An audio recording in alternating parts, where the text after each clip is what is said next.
Welcome to Real Herbalism Radio, recorded at River Road Studios in Eugene, Oregon. Today's show is brought to you by the ever-popular, always famous Herbal Nerd Society. The Herbal Nerd Society. Yeah, it's so great to have something that can support the work that we do. And I love getting feedback from people that are in that. And I love being able to share more information. And Herbal's world is just changing so fast too. It seems like it's a race to try to keep up. It sure is. Yeah. It sure is. Happily, the Herbal Nerd Society is so cool. They don't need to worry about keeping up. No, we help them with that.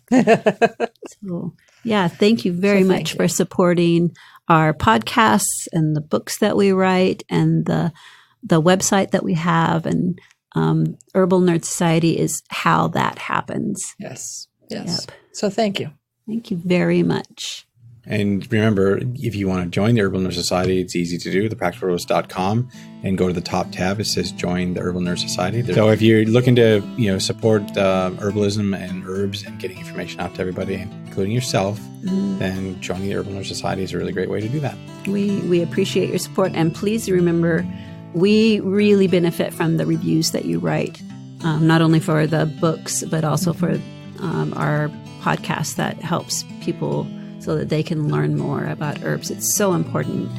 I personally think for people to have a diversity of healing tactics and modalities to access, it makes the world a better place. Indeed. All right, on with the show. The beauty of herbal study is in the way it cross-pollinates our lives, leading us in new directions and helping us heal. Sometimes the healing reaches beyond humans and plants into the animal, or in this case, insect kingdom. Today we're talking with Dawn Combs, author of Sweet Remedies, Healing Herbal Honeys, and other titles, herbal educator and beekeeper about bees, herbs, and finding your way home. Now, here are your hosts, Candace Hunter and Sue Sierra-Lupe. I'm Candace Hunter. And I'm Sue Sierra-Lupe. And welcome to Real Herbalism Radio. Welcome, Dawn. We are so thrilled to have you here today. Oh, thanks for having me. We have been looking for, it's been like 2.5 years, at least, right, Sue, for a beekeeper who understands herbs and is sustainable. Mm-hmm. It has been surprisingly challenging to find. Yep.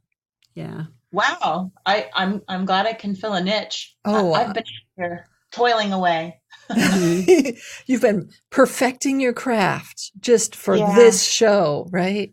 My husband and I we called what we've been doing every time we presented it to a different beekeeper club or a different conference, I've always announced it as our grand experiment, because when you come up with a new way of keeping bees, and I would argue that our way is not necessarily new, but a different way, I guess, it's just an experiment, and you kind of you learn from the bees whether you're doing it right or not.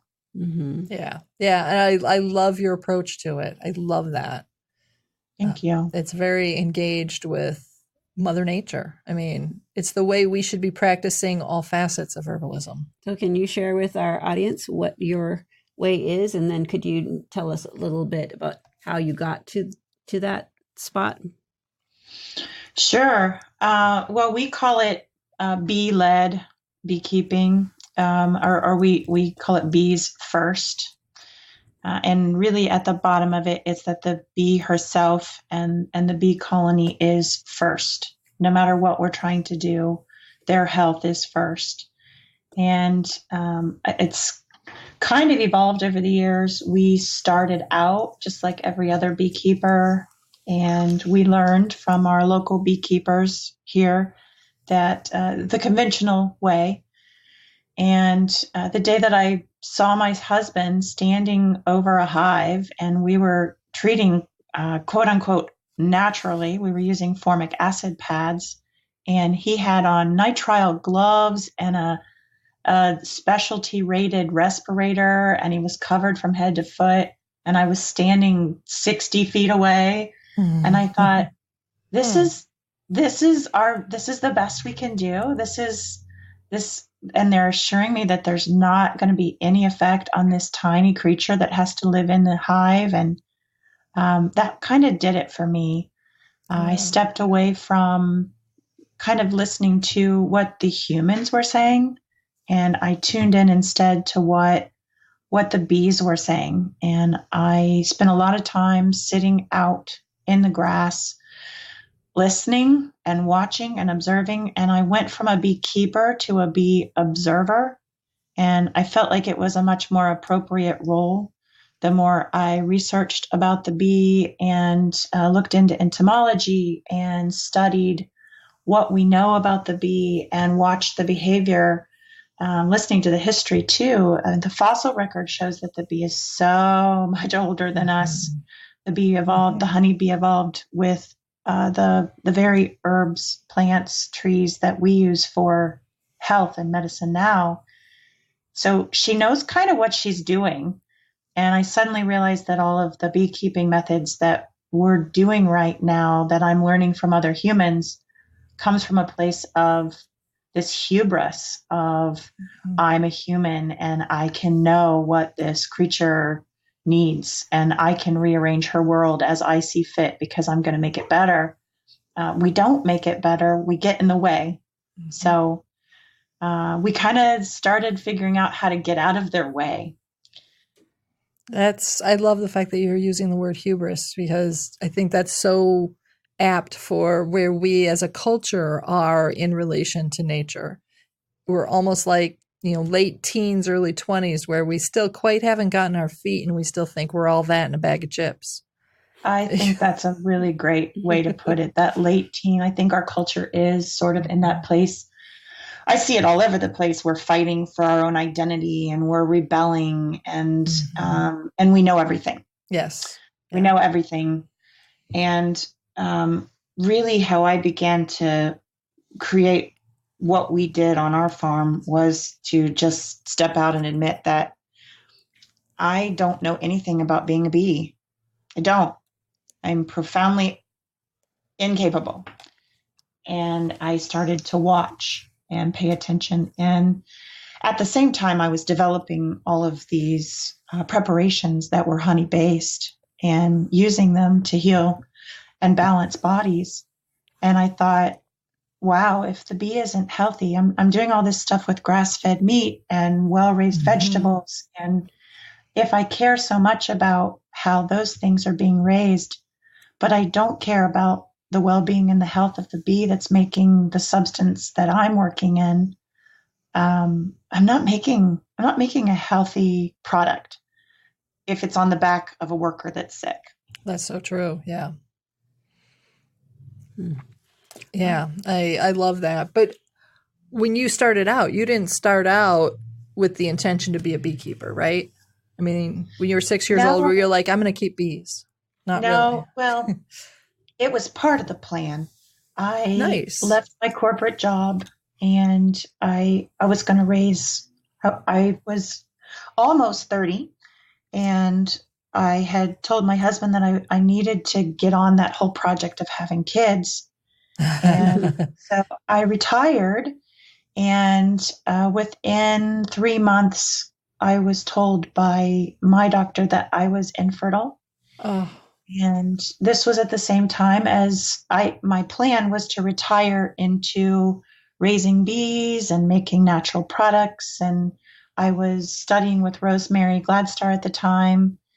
And so I was taking my degree in botany and I was fleshing it out with the folklore background and the historical writings about using herbs for health. And I was going to use all of that to have my own thing at home while I raised my kids, because I can't imagine not having my own thing. Right. About the same time as we were installing our first packages, though, I was told that dream was not going to come to fruition. And so the bees became, they were something that I was learning and I was spending time with while I was studying the herbs. And so really where we are today with the products that I make and the fact that I've been on the market this whole time with honey and herb products, it's all been a journey to create my family, to take care of my family, to take care of my community. And the bees and the herbs have always been vitally intertwined. Nice. Were you raised in a family that was, organic and natural and all of that, with access to alternative medicines and those sorts of things? Or were you raised in a more conventional family?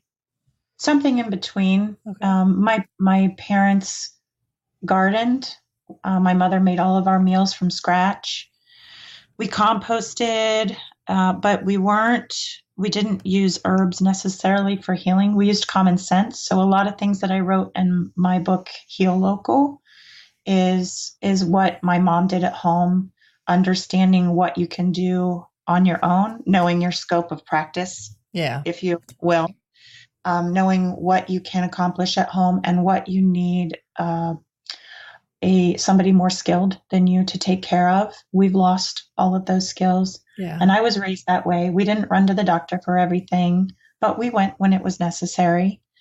And my mother cooked, but she didn't make herbal medicines. I think probably the closest she came was ginger tea, which I find to be very important herbal medicine, but we didn't really look at it that way. Yeah. I suppose that colors who I am and how I speak in this realm, because it was always just common sense, how you care for yourself, how you care for your family to begin with.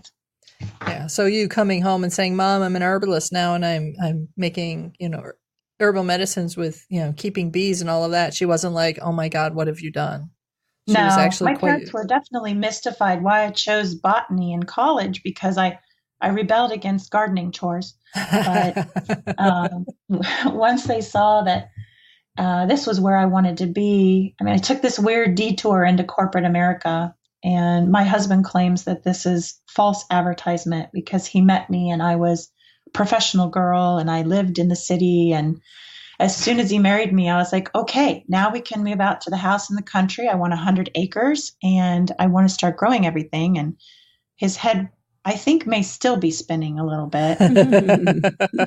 But yeah, it didn't really surprise my parents. It did surprise my life partner, who had no intention of raising bees, but got them anyway. What a good sport. But he fell in love, didn't he? He did. I think bees it's impossible not to become infatuated if you truly spend time with them.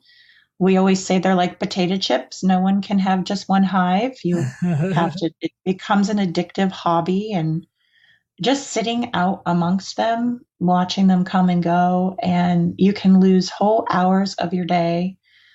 I always invite visitors to the farm to put their ear to the hive, to listen. That sound, that contented sound inside, to me sounds like it's just love. Mm-hmm. They're magical, amazing creatures. And I know why I started to become interested in them. And that was because of my pollinator fascination from the botany world. But I do understand how I just fell hook, line, and sinker. Mm-hmm. That sounds absolutely magical. So you started studying other insects that pollinate as well?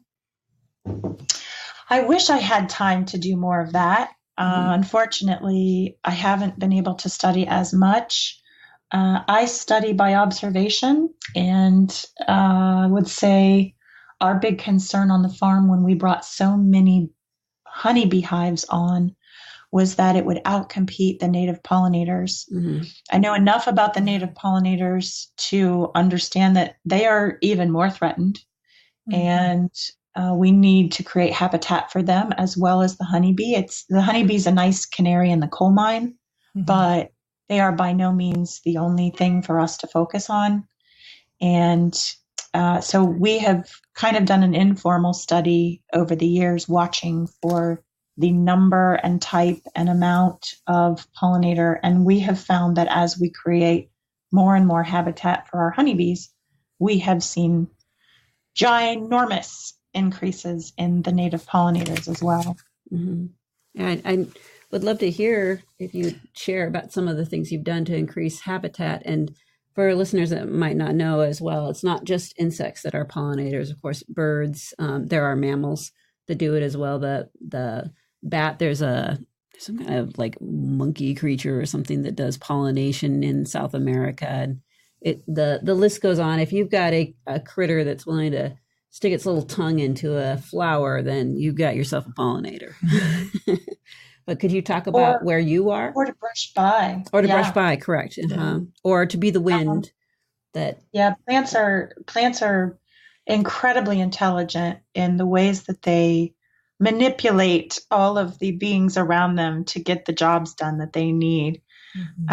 We have increased, I'm just going to say at the base of it, we work with weeds. Yeah. That's the foundational thing that you can do to help any pollinator whatsoever is the weeds. And that's not what we're supposed to do. It has made us I'm not going to say farmers. Yeah. It has made us unpopular in our neighborhood because our farm is situated in a lot of big open lots. But the folks that typically live out here are still suburban in their focus. And so they mow them and they go back inside. And here we are with our big old patch of weeds. And we're in Scots lawn country. So the lawn is supposed to be pristine. And that's how you're a good neighbor. And I feel really bad about that because the perception is cultural. It's not an intentional judgment call on what we've done, but it's a cultural judgment call that it looks like we don't care about our farm or our community, that we have weeds. But the weeds are critical. They feed all the pollinators. They provide habitat for the pollinators. They provide overwintering so that the pollinators that have a cycle that take them over winter so they can reemerge. If everything's clean, they don't have that available. Yeah. They have to have hidey spots. I've learned so much about insects watching them on the weeds. I learned that if you're looking for your ladybugs, you need to look in your thistles. And I've never been able to look this up, whether they're foraging there, but my sense is that they're hiding there among the thorns. It's a protection. And so we always leave thistles in our garden because the ladybugs hide in the thistles. And we want the ladybugs in the garden. People pay big money to put the ladybugs in their garden. Right. And meanwhile, if they just let the Canadian thistle grow, then there you go. Yeah. It's the weeds. It's the weeds and varying layers of habitat. Yeah. In my yard at least, we have artichokes, which are thistle family. And in the artichokes, there are always aphids because the ants tend to farm aphids in the artichokes. And so the ladybugs are going to the artichokes. I'll find lots of ladybugs near the artichokes. In the flower. And all around. Yeah. And I think I think it's a combination of, shelter, but also in at least that case, it's food too. Yeah. And it turns into this big ecosystem because the things like wasps, they smell and what are they? The other stinging buggers.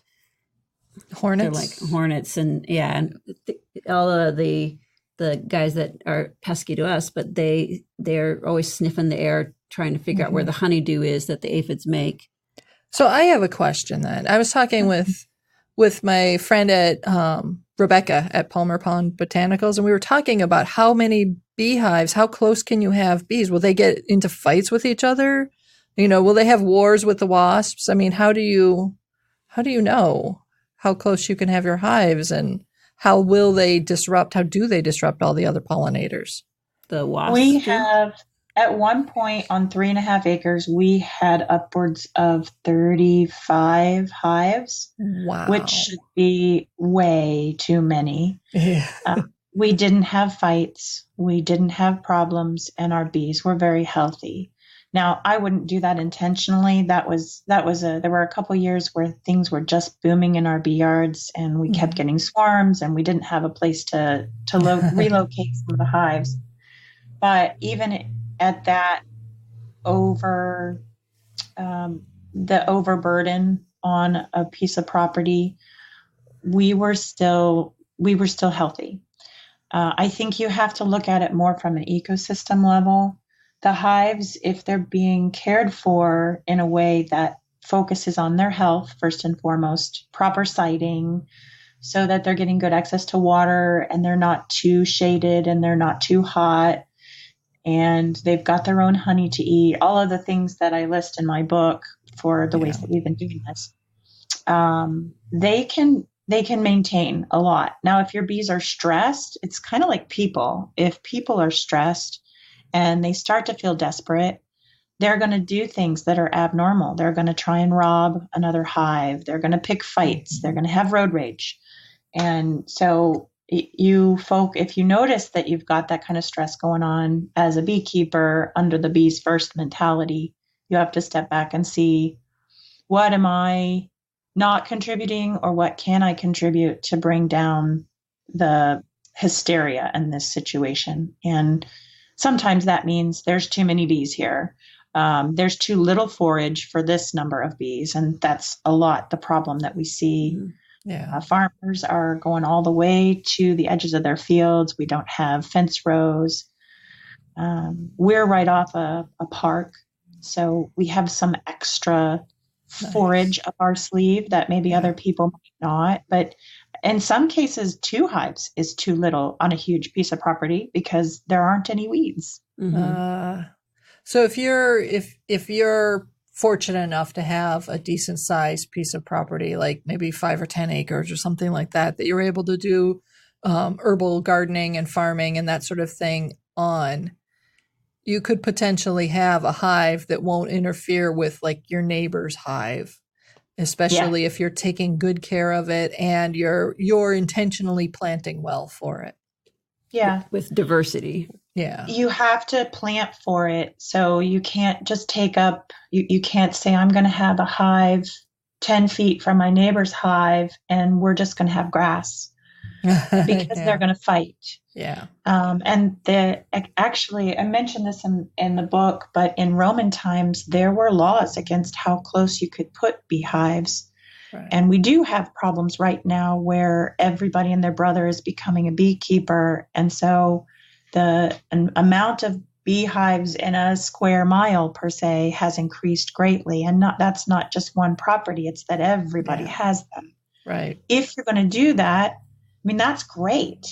But you can't go out and tell everybody to become a beekeeper and then not also have the conversation of, but you also have to provide the forage and you have to provide the water source. They're going to go to your neighbor's pool if you don't have something in mind for where they're going to get water. And if you don't know for sure that there's plenty of forage and you aren't planting it, then it's not a good idea for you to be a beekeeper in that spot.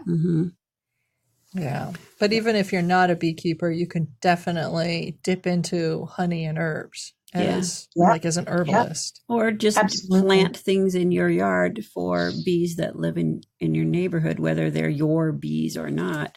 We have a hive that is in a tree that's just on the outskirts of our property, and they're honeybees. And, we don't go raid for the honey. That's their honey, but they are in our yard all the time with the variety of herbs, then the sage and the rosemary and just everything that blooms with our crazy little chunk of property. They're all over it. And that's... go ahead.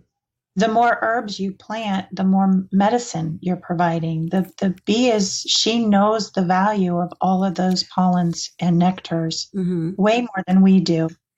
And rosemary and mint are some of the best defenses. Well, let's see, thyme and oregano and all of those are great for them to take back into the hive to protect against illness. And we don't think about that because we see honey as one-dimensional. So planting herbs is I talk about weeds a lot, but the herbs themselves are really important as well. Yeah. Well, what other kind of things that should people know if they're interested in getting into bees? It sounds like talking to their neighbors, becoming, learning from what bees have taught us is that a community is very important. So stop pretending that you are an island in and of yourself, but talk to your neighbors and find out what they got going and tell us more about that and how you did. Know what's planted, know what's available in the area, know how many bees are already in the area. And does it seem like you can withstand more? Getting involved in, oh my gosh, there's so many things to think about. What kind of hive do you do? And are you going to get involved with the hive every single day, more like the conventional side, or are you going to do something more like what we've done, where we let the bees be bees as much as possible? How much time do you have? You can't. One thing that the conventional beekeepers will pick apart of what I do is to suggest that it's doing nothing. And it's kind of the same conversation that people have standing outside of herbal health. Oh, well, you're not going to the doctor, so you're not doing anything. Well, you should never leave your daughter on the sofa with scarlet fever and just ignore that. Mm-hmm. But there's a difference between ignoring it and just hoping that it'll all go away because you're a natural person, and doing things to support the body's fight against that disease organism at home. So it's the same thing with what we're doing with the beekeeping. We're not doing nothing. We are monitoring the situation. We are supporting as often, but we're not in there going to the doctor all the time. We're not taking the hive apart and trying to be the boss. Hopefully that metaphor is making sense. Stop me if it isn't. Well, you talked about how the bees go and get plants. They pollinate in plants from the garden, and those plants have medicine. So again, learning from the bees, and we need a diversity of medicine and a diversity of tactics just as they do. So that's natural healing, and smart creatures on this planet use the tools that they can use, depending on what their need is. So that's what bees do. One of the big critiques from conventional beekeeping is that to be a good beekeeper, you need to be into your hives almost weekly, if not more. You need to be in there cleaning up what they're doing. You need to clean out the beeswax they've created in the quote unquote wrong places. You need to be switching the boxes. You've got to manage them because they don't know what they're doing, and you've got to help them. And if you aren't doing that, you're just bee having. Mm-hmm. And there's a big criticism in the bee world that that's why we have disease. It's all these people that aren't taking care of their bees every day. And so there's, I've heard it from a couple people. I'm sure there are more. If they get a hold of my book, they'll think that what I'm arguing for is that you should just put a beehive on your property and then just let them do their natural thing and never artificial condition. Yeah. And that's not what I'm suggesting. Mm-hmm. I'm suggesting that the bees are perfectly capable of handling things inside the hive. And it's really not my place to interfere, but I need to be observant and aware constantly. I'm listening to the sound of the bees when I step off the front porch in the morning. Are they agitated? Is there something going on? Are they under stress? Are we in a drought? Do I need to take honey out there? Do I have good water source? Has the water source gotten stagnant?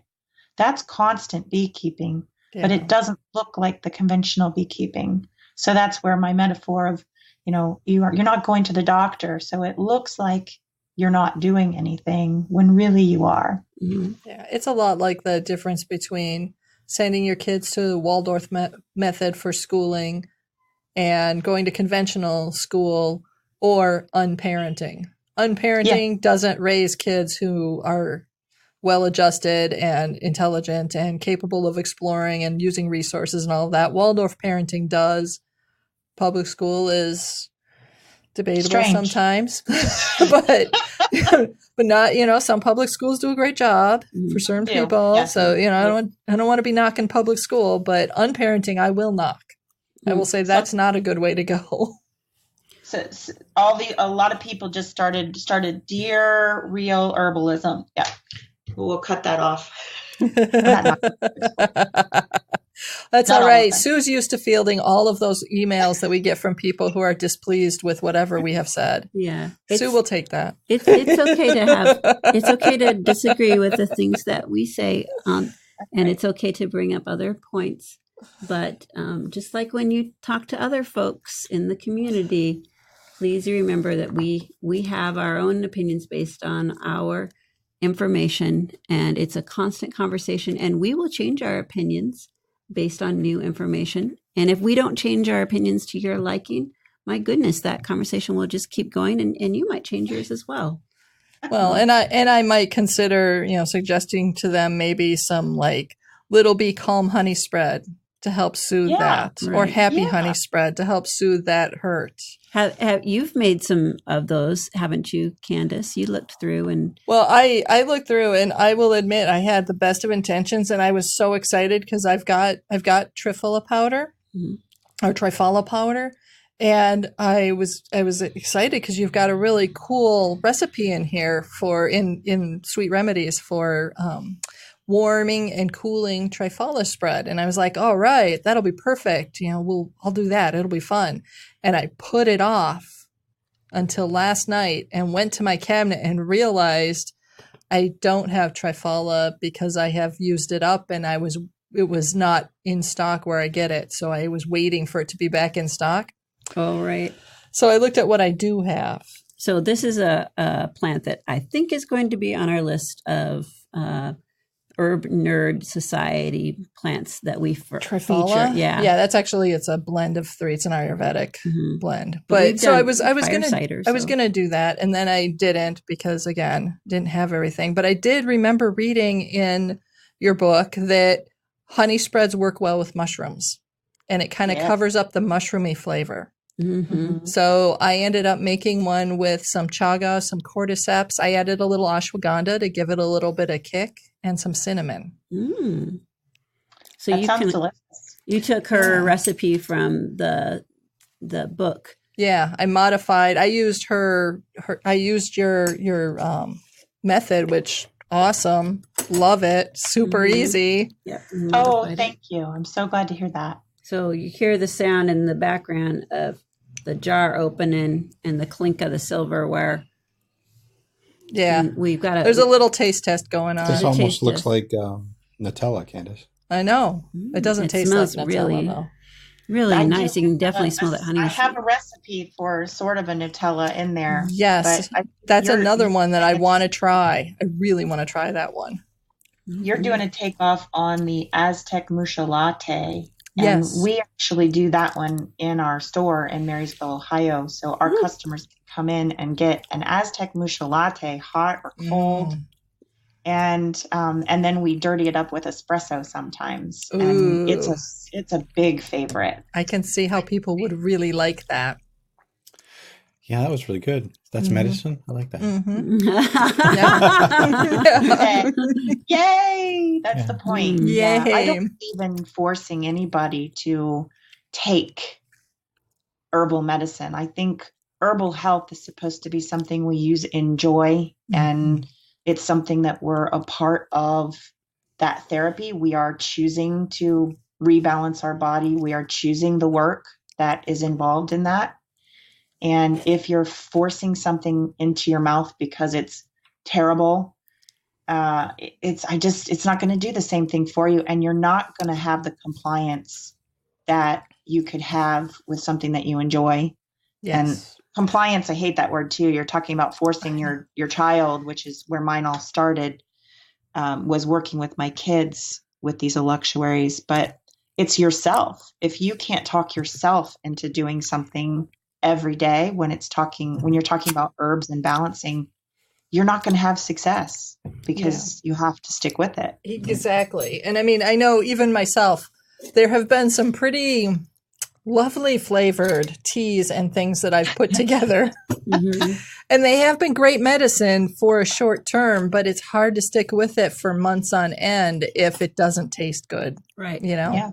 Well, I work in medicine, so compliance is what we use to describe when you give somebody medicine. You've had a conversation with them, and the provider gives them a prescription or talks about exercise regime or whatever, and the compliance rate for a patient is your thought on what their excitement of the time. Yes, I really want this. I'm tired of the pain that I'm having. What are the odds that this person will really go for the recommendations that you have carefully worked with them to craft? And, I work in my volunteer clinic, because of the poverty that we work with our patients, because it's a lot of unhoused people, the compliance rate also has to do with the conditions that they're living under. I'm not going to say makes to someone who's unhoused, make tea every day. That would be foolish. Yeah. Just put it on your portable oven, get your portable porcelain pot. That's just not really a thing to have. But with this that you have crafted here, with a variety of recipes that you have there, I've been able to add that to our clinic pharmacopoeia and herbal offerings to people, that they can just take a little thing of these electuaries with them for a week, and they're going to be taking it because it's delightful tasting, and they can take a little bit a day and come back next week and get a little bit more, and they're feeling like, especially for people that are poor, that they have something in their life that gives them some joy, that's actually good for them. So that lovely feeling of eating the honey and then having the herbs in their bodies that they most desperately need. It's just something to say, you are a human being that deserves a little treasure of sunshine that's on the top of this spoon. So enjoy yourself, or just from a little squirty bottle, whatever. So that's the compliance that we're looking for. I know that word has been overly used and used to oppress, but good Lord, in the world that we live in, what word has not been used to oppress? Yeah, so let's recapture that one. I think in that situation, you could probably put electuaries inside kind of a toothpaste tube. Oh, I think they sell those at Uline, or not Uline, SKS. Yeah. You could probably do it in a squeeze tube like that and make it something that's really unobtrusive to carry. Right. Yeah. That's a good idea. We use these little things that, when you go to like a travel store or to a motel, and they have a little pop top that's got you put shampoo or something in it. We get the smaller ones, 1 ounce bottles of those, and fill those. Those are very, very popular. Wow. That's awesome. So thank you for helping the people in our community. Yes. Well, you speak about the medical community. That's one thing that I really started to explore with this book. It was the potential there. I was really excited with the research that I found about these electuaries, because, of course, I didn't invent the electuary. I'm just the person that's been doing it on the market. But I really wanted to point to the history around the world of cultures that were doing this for a long time. And that's why there are the different colors. There are different colored sections throughout the book that show those recipes that I got from people from a few different representative cultures. But I always believe in looking behind us into those cultures that haven't lost their way. And also look ahead of us into clinical research.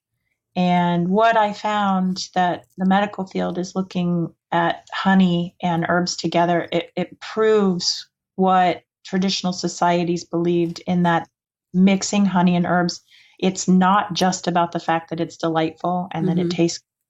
It's really about it being a synergy and amplifying the effect of the herb.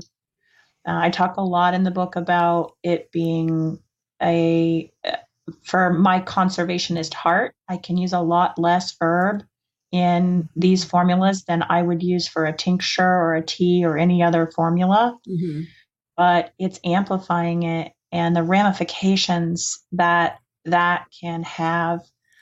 Some of the studies suggesting that potentially we could even embed some of the harsh medications that we have on the market in honey. Mm-hmm. The idea that it could potentially ameliorate side effects. It could mean we might be able to lower doses. Mm-hmm. I think there's some real exciting things here if we were to have all the money in the world, and we were to do more research. The electuary is much more complex than just being sweet and delicious. Right. Yeah. Well, it's absorbability, just The foods that we eat, there's a wide range of absorbability, everything from 10% of the nutrition that you get from raw foods to 90% of something that's been heated or steamed or something like that, so that your body can process it more. And depending on the digestive system or conditions of the person who's eating it, the place that they live in, is it really hot? Is it cold? Do they have a lot of stress in their life? All of this always affects absorbability of the nutrients and components in the herbs and the foods that we eat. And adding something like this with the honey, that heightens that even more. So I'm looking forward to more research giving us an idea of what will help us be better herbalists and help the people that are ill in our life. So we get an idea of the variety of different kind of herbs that we have and how combining them, maybe a little bit less honey, maybe a little bit more. The sky's the limit. Well, the thing I found really interesting that you mentioned research-wise was that there was a piece that's been done on the question of heating honey versus not heating honey. Mm. Can you tell us a little bit about that? Because that's one of those things that I've heard that batted around, but mostly people haven't talked about heating honey as being a bad thing. Right. Well, in growing up as a baby beekeeper, we were it's common knowledge that if you heat honey, you lose the active enzymes in there, the living component of it. So you want to keep it raw. But as I began so I did the eluxuary kind of instinctively because I was raising herbs and honey, and it just kind of happened in my family because I needed it. But when I started to look at what I was doing and the background of it, I found in the Ayurvedic history that they don't heat honey, and they actually have a temperature at which it becomes what's called ama. And ama, the best way for me to describe that is it's this really, when your body is producing very sticky mucus to protect itself, that gets stuck on the inside of the digestive tract. Mm-hmm. And in Ayurveda, that the sort of ama that's created by eating heated honey, they believe to be pretty much the most difficult ama to clear out of the body. Mm. And so that was fascinating in light of hearing all of this about, you want to buy raw honey. And I started to wonder, well, what's the science behind it? If that's what is being passed in traditional Chinese medicine and in Ayurveda, that we don't heat honey, why? Why? Do we have anything? And what I discovered was a substance called HMF.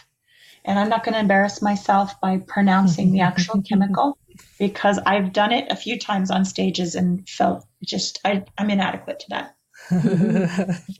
It's in the book. You can read it. HMF increases as we heat honey, and there are no known, the World Health Organization has not determined what the levels are that would be safe for us to incur or to ingest. However, we are definitely seeing that in pretty small amounts, HMF is a cancer-causing agent. And so the more we heat honey, it's an action. HMF is produced as we heat fructose. And so it's not just honey. Mm-hmm. There are other issues here, but as we heat honey, we absolutely do lose those precious enzymes, but we're also increasing some dangerous components. Mm-hmm. And when you say heat honey, you're talking, of course, people from hot countries, like my honey is always warm. Mm-hmm. I live in India, so it's so the temperature range. Can you give us an idea about that? Well, the first question I always get is, "Oh my gosh, does this mean I can't put it in my hot tea?" No, you can. Mm-hmm. If you're putting it into something that is comfortable enough to go into your mouth without scalding, that's a really good rule of thumb. And if you think about the logic, inside a hive, you're looking at 100 degrees or so inside a hive on a hot day, and in some countries anyway. Mm-hmm. So you've got to stray above, I believe it's 117 is the Ayurvedic number. You've got to be starting to cook it to get it amplifies. The HMF is there as it's a little warmer, but as it begins to go over a certain heat threshold, and I have a graphic in the book that shows each increment of degree that is added, it compounds the level of HMF that's in the honey. And so, of course, this is going to happen with high fructose corn syrup as well. And many beekeepers in the conventional way feed high fructose corn syrup to their bees. And it sits out in the bee yard and it cooks in these huge vats. So it's not a good thing. Yeah, that doesn't sound good. So it's clearly not something you're doing with your honey. And I know we're kind of starting to get a little longer on the time, but I did have one more question that I want to make sure we get to, because I have seen a lot of things like royal jelly and bee pollen and propolis being advertised and talked about as these like wonder cures and all that. And I was wondering, is it to be sustainable and caring and respectful to the bees, which of these products should we be using daily? Once in a while? Never? What? For me, and I've been writing and teaching about this for a while, to me it comes down to, what does it cost the bee for me to be able to use that healing substance? Yes. All of the things that come out of the hive have unquestionable health benefit in humans. And I would add, my opinions here are that. There are many people that I respect and I know are loving and caring and love the bees that often recommend things like royal jelly. And I would just say that this is my perspective on it. I look at what it costs the bee, and honey, if it's harvested sustainably and the bee is healthy first, I believe we can sustainably harvest honey. I believe there are ways to sustainably harvest pollen, but we need to be a little more careful so that the bee gets the whole variety of pollen that we get. And I detail all this stuff, but that's a matter of opening up something called a pollen trap that makes sure that they get some and we get some and they get some and we get some, and it goes back and forth. That makes sense. Yeah. Propolis is a real big fad right now. And propolis is, I would put it to you to understand propolis as an external immune system for the bee. The colony, we have to look at the bee as an individual, but we also have to look at the colony itself as an individual. You can't do just one or the other. But when we look at the colony as an individual, the bee keeps a lot of her immune system in the propolis that is sealing her environment. And the propolis is gathered from resins from trees and shrubs and intermixed in their body and put down. It is not just bee glue. It protects them from drafts, but it is also protecting them from fungus and viral attack. Makes sense. And so to take it incidentally, I'm a beekeeper. I open up a hive. I get a little bit of that on my hive knife as I'm opening things. That's one thing, but to farm it, and here's where we get into trouble always in our culture, to farm it is where we get into trouble, and it's not a sustainable product to be mass marketing. Royal jelly I just don't see a sustainable way at all to harvest it unless you're a beekeeper and you accidentally come upon a queen cell. And if it busts open, you should eat that. Don't waste it. But to farm royal jelly at all is to put such horrendous stress on the bee. There's no way to do it other than to kill the baby queens in their nests. And I do not believe in anthropomorphizing things, but it's hard for me not to say, as a colony, to constantly have their young pulled out and murdered and then empty cells returned, and they don't have a queen throughout this process. So it's stressful not to have a queen, and they're desperately trying to make one, and the nursery keeps getting robbed. whether you give them human emotions or not, that is stressful on any organism. It is a plant's job to procreate. It is an animal's job to procreate. And when you take that away repeatedly, you are going to create stress. And I just don't think on the average day to day that royal jelly is worth the wrinkle fighting. There could be times where somebody is so very ill and the only thing that might be able to help them is royal jelly, and maybe the cost is worth it there. But to farm it for our beauty industry or to farm it for energy, to me, it really needs to stop. Right. What about beeswax?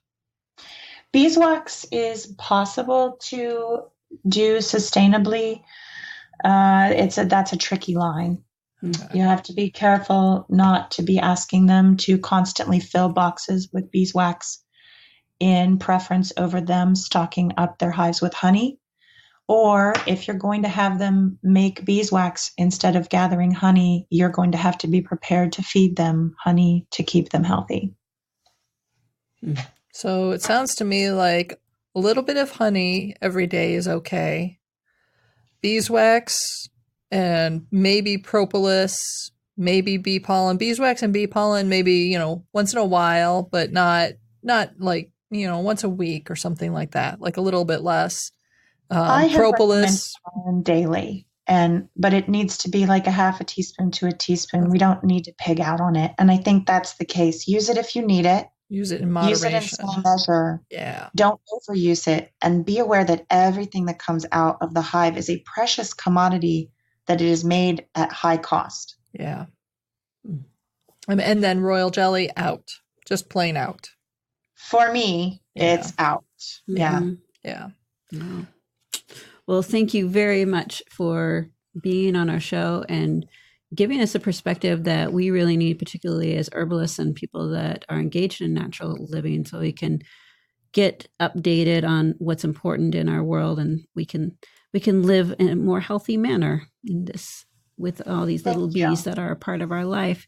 And people do recall that Dawn Combs, our guest here, is the author of Sweet Remedies, Healing Herbal Honeys. She also has a variety of other books out, and we'll have those in the show notes. But she did mention Healing Local, which is a book that you have as well. And I'll try to make sure that we have a link to those. And I know you're also, people can find your work in magazines like Hobby Farm, Mother Earth Living, and you have a column, Root X, in Heirloom Garden. Roots RX. Roots RX, yeah.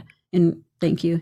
In Heirloom Gardens magazine. So you're all over the place. So and on my own site, you can find me at mockingbirdmeadows.com. You can also, it's same thing for Soda Farm Cafe, and that's PHARM. Oh, right, of course, because you are clever. All right. Well, thank you again for being with us, Dawn, and I hope we'll be able to speak with you again. Thanks so much for letting me speak about my passion. You guys are doing a lot of great stuff, and it's nice that you gave me the space. Oh, it's been lovely. It's been absolutely lovely. Pleasure. And as always, put an herb on it. The statements made about herbs and products on this podcast have not been evaluated by the United States Food and Drug Administration, FDA, and are not intended to diagnose, treat, cure, or prevent disease. All information provided on this podcast or any affiliated websites is for informational purposes only and is not intended as a substitute for advice from your physician or other healthcare professional. You should not use the information on this podcast and its affiliated websites for a diagnosis or treatment of any health problem. Always consult with a healthcare professional before starting any new vitamins, supplements, diet, or exercise program before taking any medication, or if you have or suspect you might have a health problem. Any testimonials, questions, or case studies are based on individual results and do not constitute a guarantee that you will achieve the same results.